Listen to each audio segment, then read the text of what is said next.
Hi, loves. So today I want to bring up a topic that seems to be trending, yet I find the approach to it not quite successful. And in terms of successful, I refer to having a truly profound and life-changing impact to the wellness of a person. And the topic is trauma, which seems like many are preoccupied with today, healing from trauma. There are indeed many practices that focus and are dedicated to help people heal from trauma, like psychology, family constellations, regressions, and many, many more types of therapies. And yes, I have tested almost each and every one of them.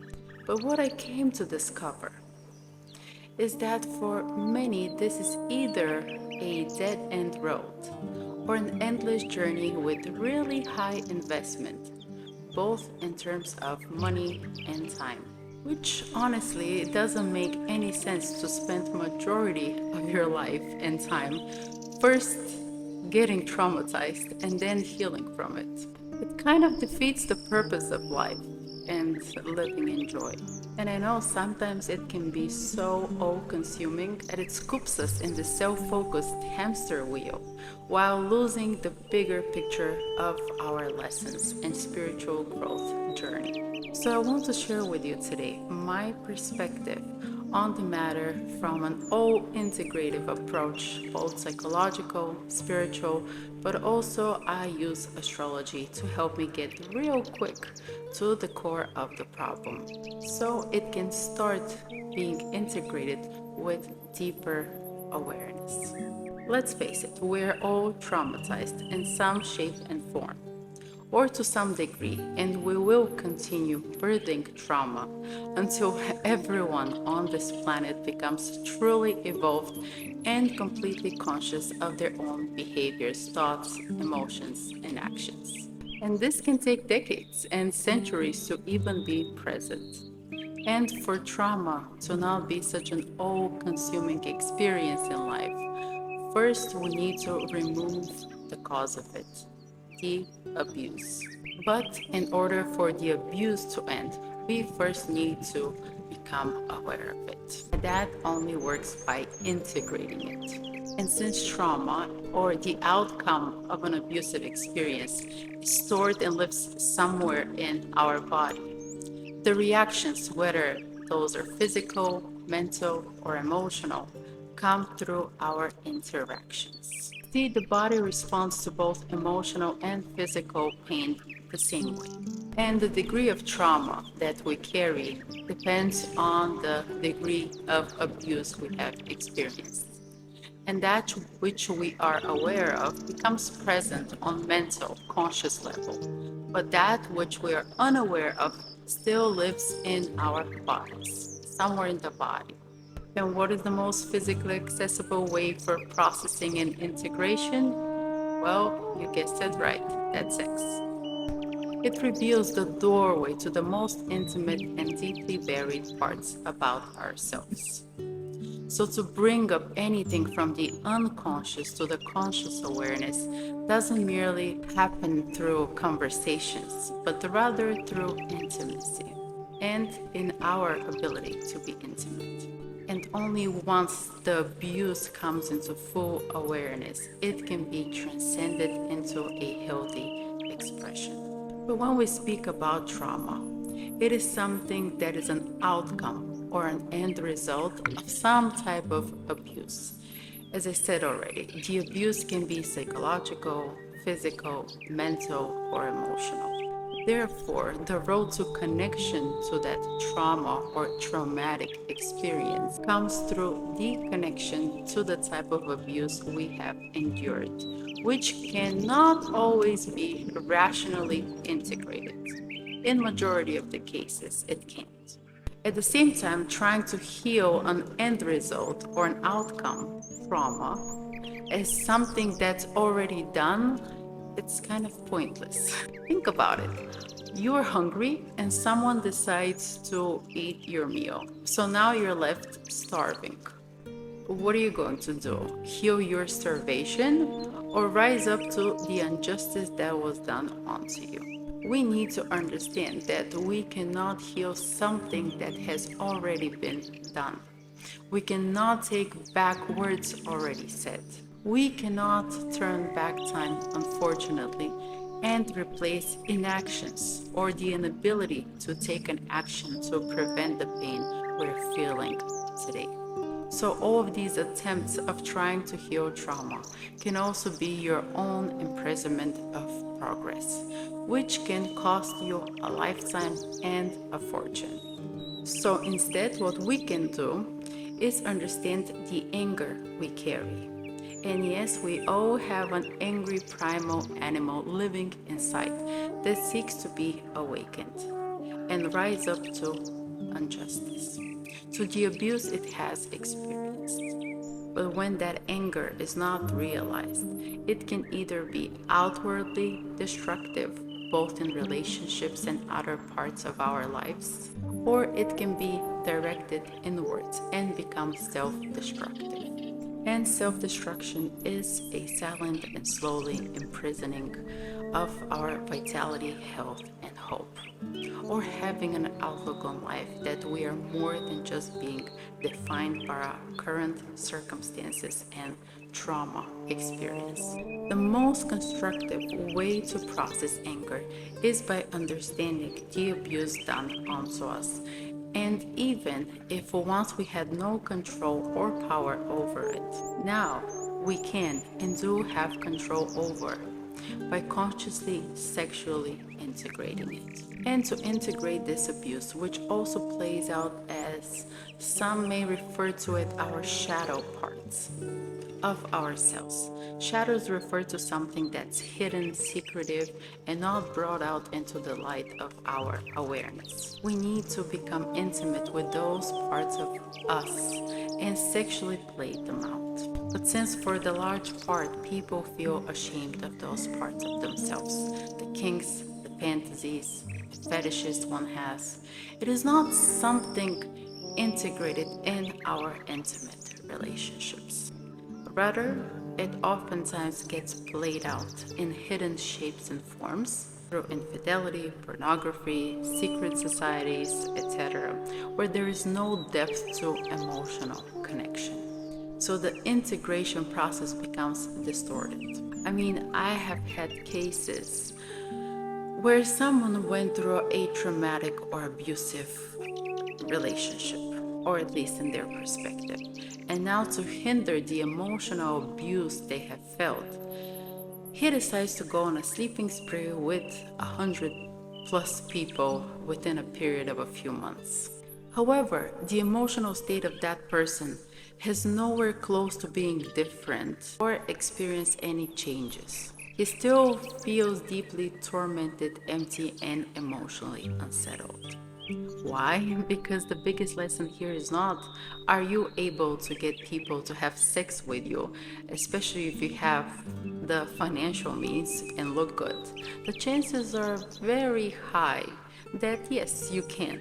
The lesson here is, can I emotionally open up to someone and sexually replay the scenes of jealousy, betrayal, and all of these uncomfortable emotions I don't want to face? As now that the scenes are recreated, I can consciously go into them and be present with the emotions and feelings triggered and coming up within me. These uncomfortable emotions is what the angry animal inside is deeply seeking to face, rather than run away and hide through different means of substitutions, which require no emotional investment and reflection. Hence, that's why emotional investment is necessary in order for these emotions and experience to be integrated physically first, until they become more a part of your conscious awareness. But since they're uncomfortable, they need to be played out in a safe space with someone we feel emotionally comfortable with. Also, in many cases, religion, and coming from a very strict religious upbringing or certain cultures and societal norms, can be one of the biggest barriers to accepting and coming to face with these shadow sides of self. Because when it's not deemed as something good or accepted by the larger whole, it becomes repressed within an individual. So the only available form in the perspective of the person who is being repressed is expressed through the so-called taboo ways, secretive orgy societies, pornography, prostitution, and many, many more. Meanwhile, we don't even realize that we consume and in many cases pay for something to remind us of our abuse, to the abuse we have experienced. And those taboo engagements are simply a silent cry for help. It's a scream for finding a savior, looking for a way to feel empowered, feel powerful, free from the imprisonment of the abuse, which we unconsciously are seeking to recall and become aware of, but can't seem to find an outlet for it through normal or acceptable healthy relationships. And trust me, nothing can punish you more than your own self-sabotaging behaviors. And by that I refer to behavior that separates you further from your truth and experience of yourself by running away from confronting your physical, emotional discomforts and needs. And if you want to have truly fulfilling relationships in the future, the topics of sex and intimacy is probably one of the most important conversations to be explored, as it will give you the most insight on what one seeks to play out and the degree which they are actually able to commit and experience in this intimate relationship. And no, this has nothing to do with love or compatibility. But even if you love each other and can be wonderful partners, when there is no sexual compatibility or the ability for creating intimate depth, sooner or later, one, if not both parties, will fall out. Either cheat, get sick, or simply become unfulfilled and unsatisfied in that relationship. And honestly, life with shitty sex feels tasteless. But in order for us to truly start healing, or as I would like to call it, integrating the abuse we have experienced, we need to understand the messages behind our kinks, our shadows, and why they show up. And yes, this is the part where things can start getting complex and messy. And one of the main reasons why relationships and marriages fall apart is because there is lack of awareness to the abuse we have individually experienced, especially when it was an event that took place in our early years. The mind loves to push away any painful experience and tuck them somewhere it doesn't have to deal with. That those become things that we rarely question or reflect upon or feel comfortable to communicate with our partners. As a matter of fact, that's why we use easy to consume streams that remind us of that abuse, with an unconscious hope of getting closer to the answer and what feels truly satisfying and joyful for us. But unfortunately, these easy to consume streams rarely leave us completely satisfied and grant us real answers. As a matter of fact, there will always be the next guy, the other woman, the fantasies, the lust. But in truth, what we seek to find is the truth about us and our process and our purpose and meaning here on earth. since living traumatized from an abusive experience, even when you're not aware of it, in itself doesn't hold any purpose and meaning to why you are here. We subconsciously all know that there is more to us. But how do you want to find it through the practices that you pay for that keep on feeding that abuse while unaware of it? Rather, they just create more fear of intimacy, transparency, from being present and knowing that you can find comfort in healthy relationship expression. So I would say, even before considering a relationship and being so obsessed about your relationship failures or whether you will have one, start to reflect on your experiences where you felt disempowered, where you felt small and you wish you were able to take action, where in your perception it felt unjust, humiliating, shameful, where you carry guilt and pain. And ask yourself, who are you angry with? Is that your mother, your father, your siblings, friends? And don't be afraid of that anger, because that anger points to that which needs to be integrated. For example, let's say if you were a child and your father left, while your mother kept you separated from him, then you will most likely be angry with both of your parents on a subconscious level.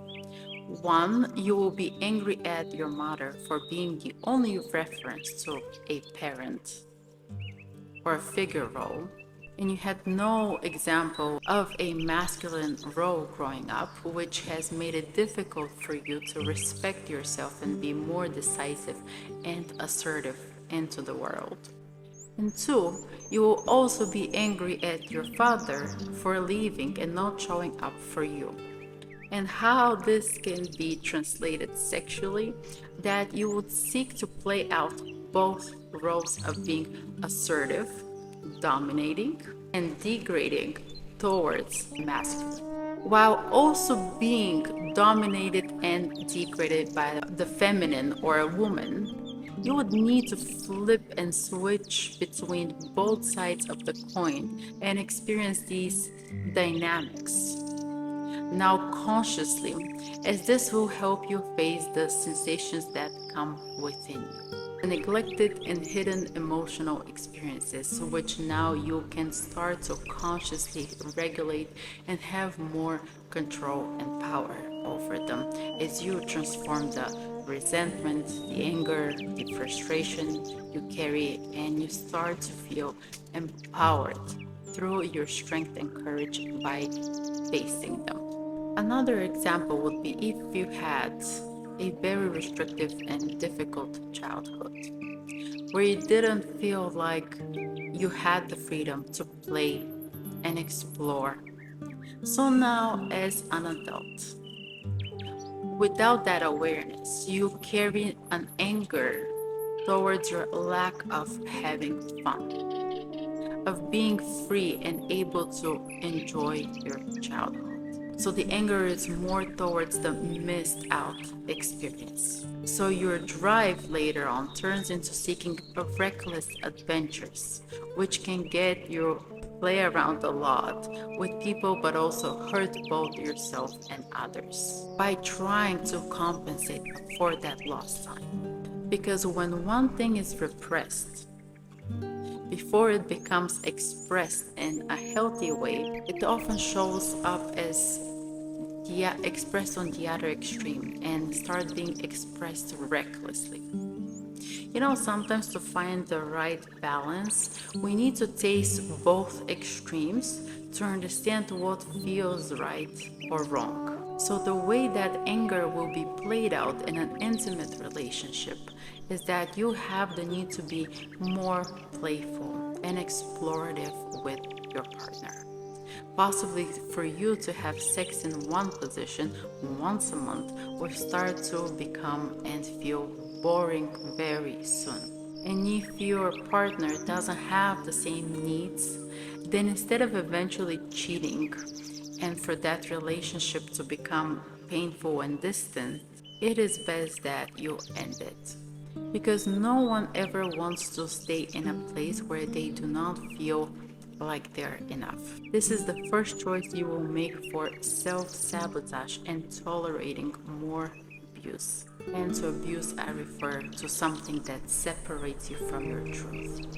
So, transparency to these intimate needs and also being able to face the reality will save you so much time and energy from disappointment and suffering, even if it feels painful at first.